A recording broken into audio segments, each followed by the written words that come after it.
Kalau Rasul sallallahu alaihi wasallam, Nabi sallallahu alaihi wasallam mengatakan, la tazulu qadama 'abdin yaumal qiyamah hatta yus'al an arba'. Tidak akan bergerak dan bergeser kedua kaki seorang hamba pada hari kiamat. Kata para ulama, fi mauqifil hisab, di kondisi penghisaban amalan perbuatan manusia. Disitulah kedua kaki seorang hamba tidak bakalan bisa bergerak, bergeser, berpindah. Ya, hatta yus'al an arba', sampai dia ditanya 4 perkara.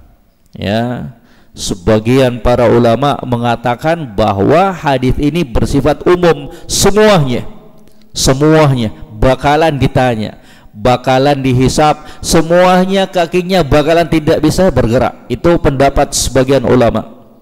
Sebagian yang lainnya mengatakan tidak, ada dari makhluk ciptaan Allah, ada dari kalangan hamba yang dikecualikan. Siapa mereka? Di antaranya 70.000 orang yang masuk surga tanpa hisab, tanpa azab. Mereka tidak akan ditanya ini. Mereka masuk surga langsung. Waduh, ini hadis sudah sering berlalu bersama kita. Gak apa-apa jamaah sekalian, harus diingatkan terus hatinya kita. Banyak lelehnya kita ini, ya. Jangankan kita, selevel sahabat radhiyallahu taala anhum saja, ya. Mereka itu akui, ya. Mereka kalau duduk bersimpuh di hadapan Nabi, itu murid-muridnya para Nabi, muridnya Nabi sallallahu alaihi wasallam, itu para sahabat. Tapi mereka akui, ya Rasulullah, kalau kami duduk dalam majelis engkau, seakan-akan surga neraka itu di hadapan kami. Kami lihat tuh surga dan neraka. Giliran kami balik kembali ke rumah, sibuk dengan istri, anak-anak kami, sibuk dengan urusan perdagangan kami. Kami pun banyak lalainya. Siapa itu? Sahabat. Lah apalagi kita? Ya, apalagi kita yang lebih banyak dosa dan kelalaiannya, yang lebih banyak lalainya untuk mengingat Allah Rabbul Alamin. Maka perlu dan lebih perlu lagi untuk kita ingatkan selalu dirinya kita, untuk selalu kita siramkan nasihat-nasihat tersebut ke dalam diri dan hatinya kita yang banyak lalainya ini. Hatta yus'al an arba', sampai dia ditanya 4 perkara. An umrihi fima afnah, tentang umurnya, tentang usianya, tentang waktunya, ditanya semuanya. Apakah dia pakai waktu tersebut, umur tersebut dalam perkara-perkara kemaksiatan kepada Allah Rabbul Alamin? Apakah dia pakai waktu umur tersebut dalam perkara-perkara ketaatan kepada Allah Rabbul Alamin? Muhasabah dirinya kita, mengajak semuanya untuk merenung sejenak. Berapa usia kita sekarang jamaah sekalian? Di antara kita ada yang 80, 70, 60, 50, 40. Merenung sejenak jamaah sekalian, dari waktu-waktu dan umur usia yang telah berlalu bersama kita. Banyakan mana kita pakai? Apakah dalam ketaatan kepada Allah Rabbul Alamin? Apakah dalam ibadah kepada Allah Rabbul Alamin? Ataukah lebih banyak kita pakai dalam kelalaian dan dalam kemaksiatan kepada Allah Rabbul Alamin? Jangan tertipu dengan dirinya kita. Kita baik, kita menjadi orang baik menurut penilaiannya kita. Kita menjadi orang yang bisa menjaga 5 waktu dari sholatnya kita, puasanya kita. Itu baru berapa tahun? Kita mengenal agama ini dengan baik, itu baru berapa tahun? Lah sebelumnya, kemana waktunya kita? Kemana umurnya kita? Jangan kemudian tertipu dengan dirinya kita sendiri.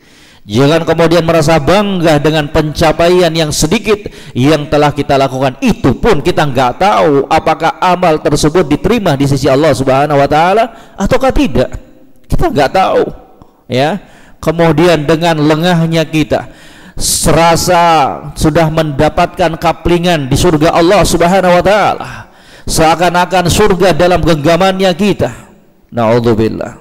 Ya. Hati-hati.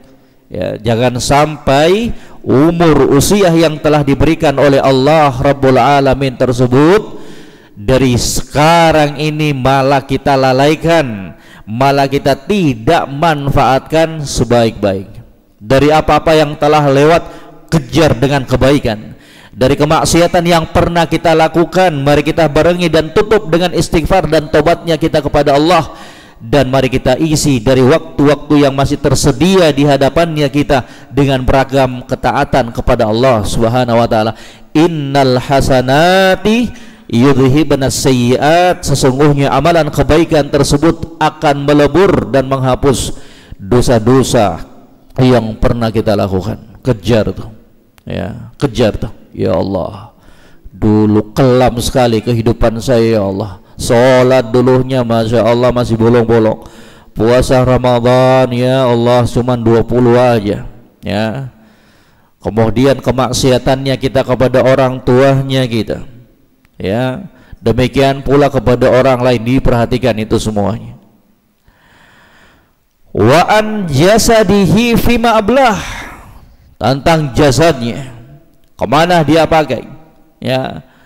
Sudah tua kita ini, yang dulu-dulu waktu muda itu kemana kita pakai jasadnya kita, tubuhnya kita ya. Ingat-ingat semuanya itu, ditanya kita kelak oleh Allah Subhanahu wa taala. Wa an ilmihi fima amila bih, tentang ilmunya, apakah dia sudah amalkan ataukah tidak. Ini pertanyaan bukan dikhususkan kepada para kiai, ulama, ustadz, ustadzah, syekh, syekhah, enggak, tapi semuanya dari kita. An ilmihi fima amila bih, tentang ilmunya. Kalau akan ditanya kita, itu ilmu yang telah kita dengarkan, ilmu yang telah kita pelajari, apakah kita sudah amalkan ataukah tidak. Jangan-jangan belajar tentang perkara yang diharamkan oleh Allah malah dilanggar. Oh, itu bahaya ya. Ya ayyuhalladzina amanu lima taquluna ma la taf'alun kabura maqtan 'indallahi an taqulu ma la taf'alun. Wahai orang-orang yang beriman, kok kamu ngomong ya dengan sesuatu yang kamu tidak buat, yang tidak kamu lakukan. Sesungguhnya kemarahan, kemurkaan Allah Rabbul Alamin sangatlah besar untuk tipe-tipe manusia seperti itu. Teringat hadis ketika seseorang itu dihempaskan ke dalam neraka Allah, disiksa sampai isi perutnya ini keluar berantakan. Kemudian dikatakan kepadanya, malak ya fulan, alam takun ta'mur bil ma'ruf wa tanha 'anil munkar. Kok ente ada di sini bersama kami dalam neraka? Bukankah kamu dahulunya itu di kehidupan dunia ngajak orang dalam kebaikan, kemudian mencegah dan melarang orang dari kemaksiatan? Katanya, iya betul, itu yang saya perbuat dahulunya. Wa amuru bil ma'ruf wa la ati wa anha 'anil munkar wa ati. Dahulu aku perintahkan, aku seru, aku ajak orang dalam kebaikan, tapi aku enggak lakukan.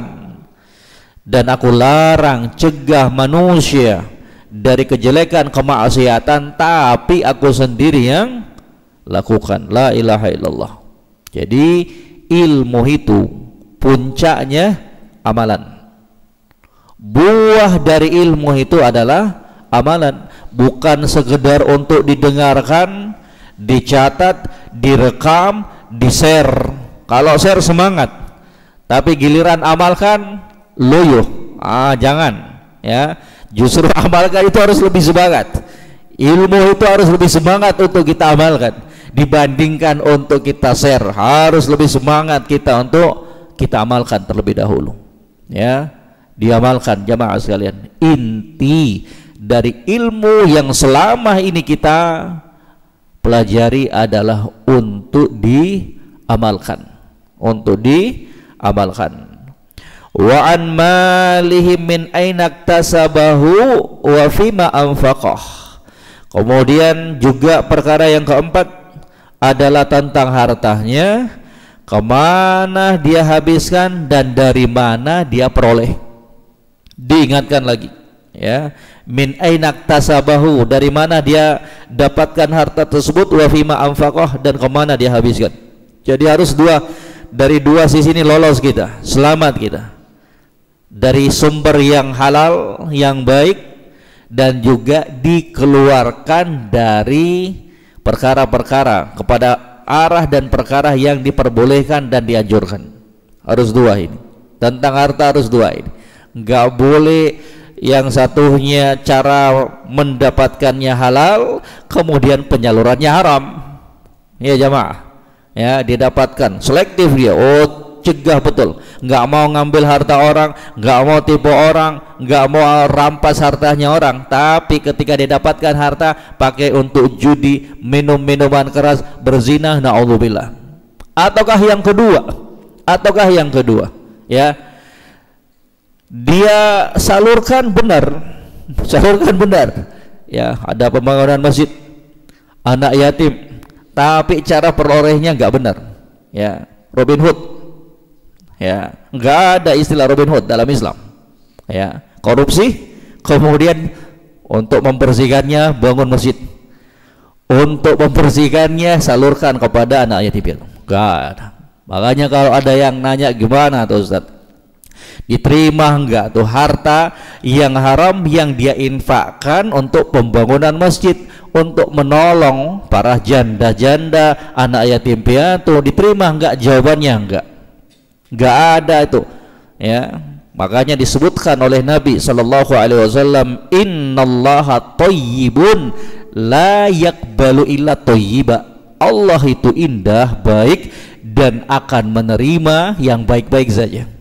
Ya, kalau hartanya dari perkara yang haram, maka tidak bakalan diterima di sisi Allah Subhanahu wa ta'ala. Jadi perhatikan ini jamaah sekalian, ya, dua sisi ini selektif kita di dalam mencari harta, ya, walaupun sedikit, yang penting halal, daripada banyak tapi enggak halal dan tidak berberkah.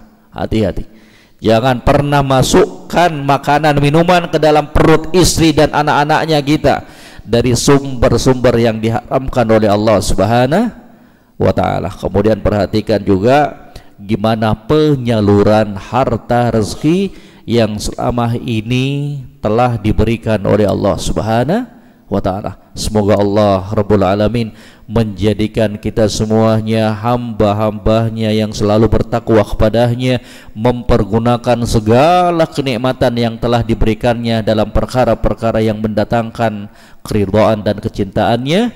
Wa akhirud da'wana anil hamdulillahi rabbil alamin. Subhanakallahumma bihamdik, asyhadu an la ilaha illa anta, astaghfiruka wa atubu ilaik. Wassalamualaikum warahmatullahi wabarakatuh wa jazakumullahu khairan.